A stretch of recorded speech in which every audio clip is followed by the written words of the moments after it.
Hi guys, and welcome back to my channel, and today we are going to be taking a look at a laptop. Now, we haven't taken a look at mini laptops on this channel apart from some shorts I made on the 16-inch MacBook Pro earlier this year, but the lovely people at ASUS have gotten in touch with me and they've sent me their latest Vivobook S EVO 14 for just a couple of weeks, so I just had to try it out. Now, it's been a long time since I've dailied a Windows laptop. Currently, I've been using a MacBook Pro 16, which replaced a M1 13-inch MacBook, but the latest Windows laptop I personally owned was this. Get ready for it, because it is quite amazing. It was this Dell XPS 15 from 2010, and yikes, this was definitely quite chunky. So have things really progressed in the land of Windows over the past 13 years? Will the Vivobook be enough to convince me to go back to Windows?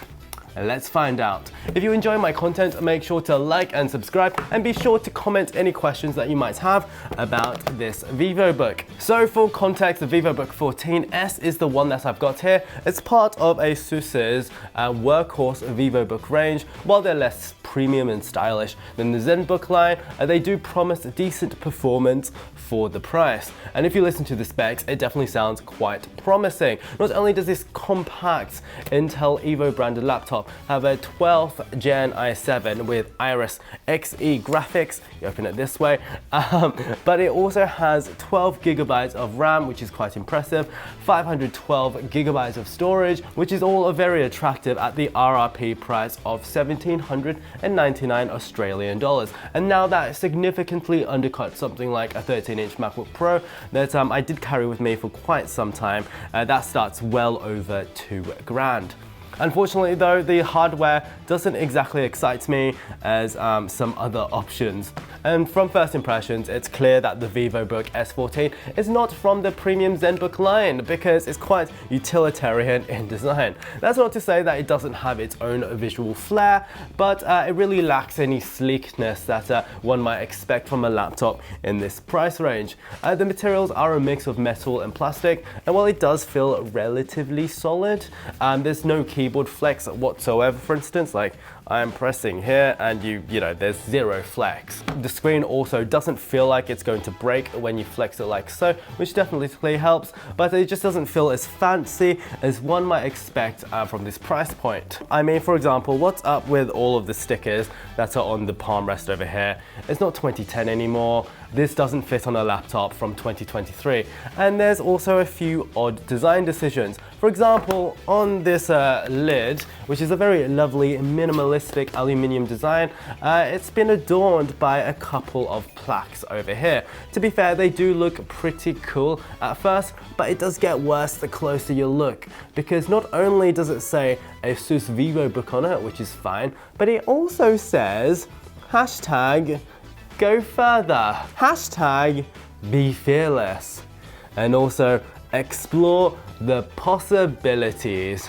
I honestly thought that we were well past this 10 years ago, and honestly this is pretty cringe. But at least you have to be really close to the laptop to read that, so most people probably won't, so it's fine. So on the other side of the screen, we have a 1200p LCD panel. And honestly, it's good, but a bit unremarkable. It's a matte display, so while people swear by them, as you can see, you can't really see the reflections from all of the filming lights that we have, but it does mean that colors and contrasts is relatively muted compared to a glossy display. It also doesn't exactly go particularly bright, so you might have some issues using it outside. And while this resolution of 1200p might have been very impressive in 2010, my Dell only had a 1080p display. It definitely doesn't look quite as sharp as the 1600p Retina display that you find on a 13-inch MacBook Pro, and that's been around for donkey's years, really. And what is good though is the hinge, because not only can you lift it with one finger, which for me is a must for any laptop. If you can't do that, then they're really cheapened out with the details, but it also flips all the way back. Like, look at that. That is literally horizontal.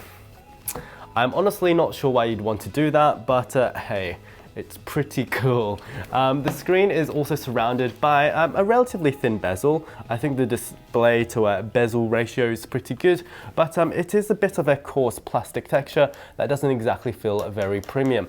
But what is pretty premium and cool is that you've got a physical cover for the camera over here that you operate with this little switch over here. I do find this rather charming, but it's definitely a feature that's aimed at the paranoid boomer market, but nonetheless I still quite like it. It's a bit of fun to play with. Things do get a bit better though when we look on the bottom half of the computer, because this backlit keyboard, a bit difficult to see right now, but I do promise it's backlit. It's honestly one of the most comfortable keyboards I've ever used. It honestly reminds me of some of the classic VAIO keyboards. It just feels incredible. The keys have plenty of travel, they've got really good feedback. It's honestly one of my highlights of this computer. I wrote this script with much joy while typing on this keyboard. What is exciting though is that we've got a red escape key. Take that, Lenovo, with your ThinkPads and your red nipple over here. This is far more exciting. But what is a little bit more questionable is this detailing on the enter button. Some people might like it, but for those who don't, it's easy enough to ignore. What is cool too is that we do have a recessed power button that also doubles up with a fingerprint reader. To be fair, it hasn't been the most reliable fingerprint reader for me, but I'm not exactly sure if that's a Windows or a hardware issue, but that's worth knowing. And I also think it was a bit of a weird choice to have it nestled in between two keys.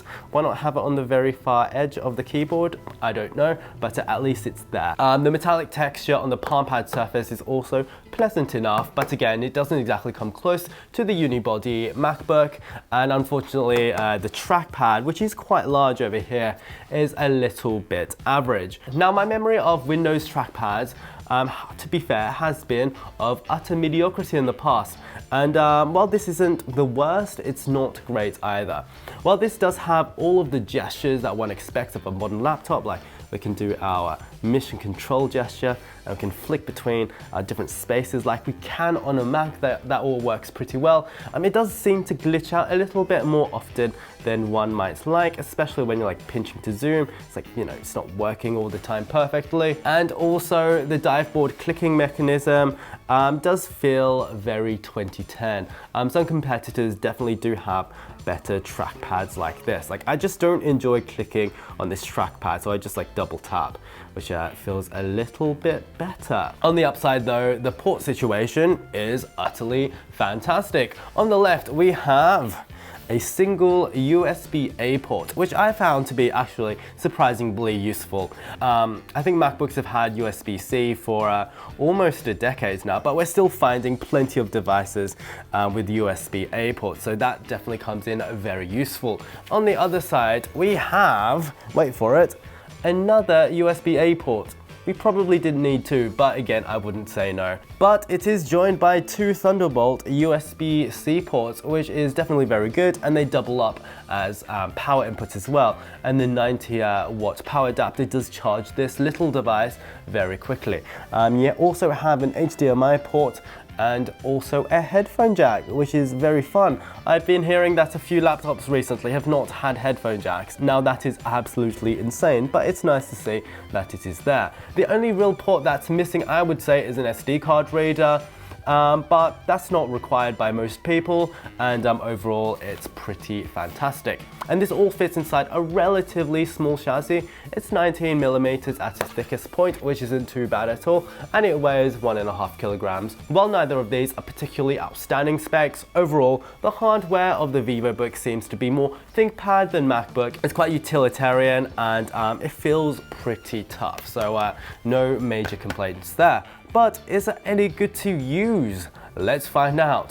Now, last time I seriously used Windows, it was during the Windows 8 era, so it'll be fascinating to see how the platform has evolved since then and how it compares to the Mac OS I've been using for well over a decade now. But with Windows 8, I do have to admit that I was actually a bit of a fan. Being a bit of a Windows Phone user at the time, I loved the Metro UI style interface, but being forced to go between the Metro and desktop interfaces was definitely far from an ideal situation.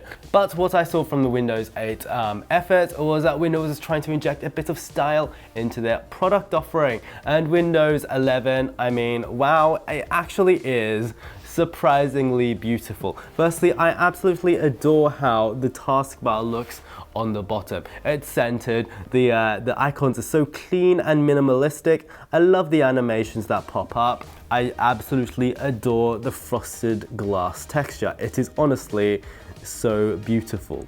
And the way that the icons animate feels really slick to me, and it injects a bit of fun into the experience as well. I mean, let's open Microsoft Word for instance, and we can see it snap like so. I think that's all very fun and slick coming from a Mac user. And I just really love how the entire interface just feels really slick to use. And visually perhaps, I think it's almost as good as Mac OS, which is starting to look a little bit cluttered after all these years. Windows also seems to have copied some of my favorite Mac features, like the aforementioned mission control. I mean, just look at that. It is completely Mac, but I love how it's here. And also it's activated by the same gesture, like a forefinger up and down on the trackpad. Works pretty well. And we've also got spaces like what we did on a Mac. I think these are all great additions. Admittedly, it doesn't feel quite as slick as they do on a Mac, but it definitely is getting close. As great as Windows looks though, the addition of bloatware like McAfee and also the My ASUS app, which constantly bombard you with notifications, is not exactly ideal. What's been pretty good, however, is that the performance of this laptop has been pretty good. It's got a 12th gen i7 and Iris Xe graphics, and it's all anyone really needs on a laptop of this size. I've edited videos, I've played video games, I've had a million apps open, just like how I would with my MacBook. And while it's obviously not as slick as my M2 16-inch MacBook Pro, it still is quite snappy and it performs relatively well. For example, let's open some apps. So I've already got a million tabs open, but let's try Premiere Pro. So quite often what I do when I'm editing my TikToks, for instance, is get it to transcribe what I'm saying, and see, that opened up pretty well. Okay, it's not letting me retranscribe the sequence, but let's make the captions, because that usually takes a little bit of time if your computer is fairly slow. Minimum character length 12, let's make it the minimum there too, and single lines, create captions. And it's done it pretty effectively. And we can play throughout the sequence pretty briskly as well. Nothing really to complain about. You probably wouldn't want to do any serious video editing on this device, but for TikTok, for YouTube, it works pretty well. What I have loved with using a Windows laptop instead of a Mac especially is that we can get into a little bit of gaming. I'm sort of like having a console with you everywhere you go. It sounds silly, but that's how it's felt like. So what I have been playing a lot of recently is Burnout Paradise.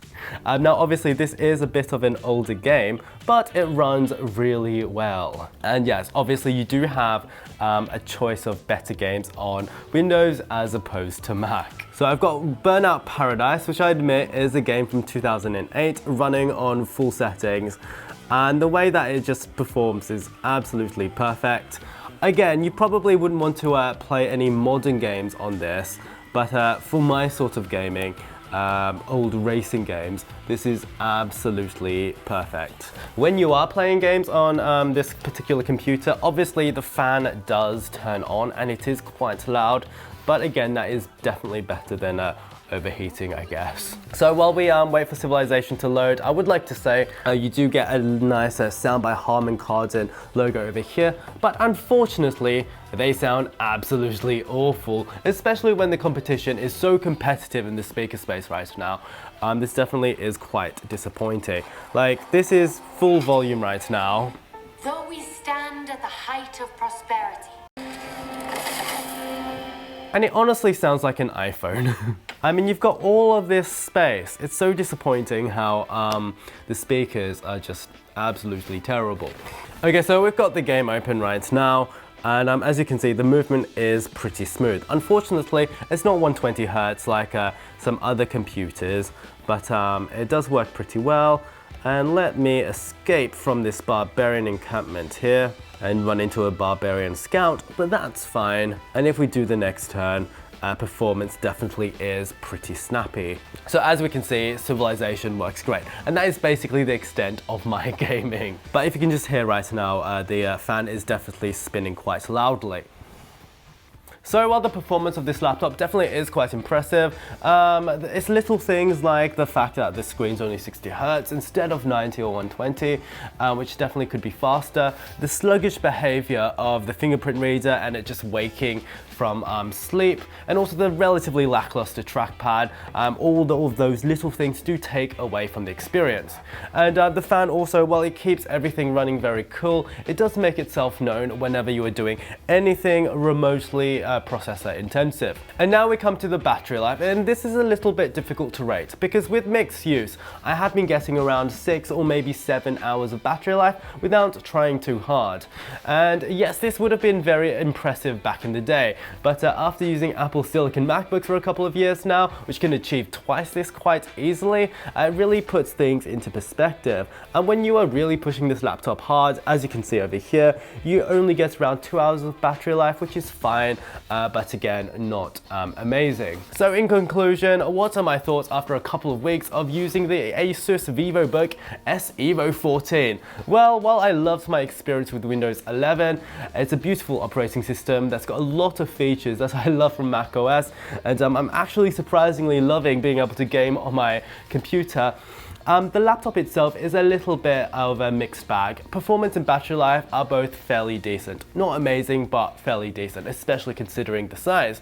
But on the other hand, the hardware is relatively unremarkable, albeit the keyboard is absolutely amazing.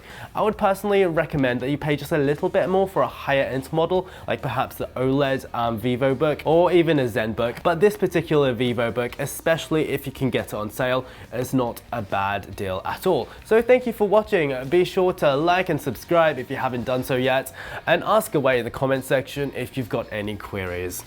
Toodaloo.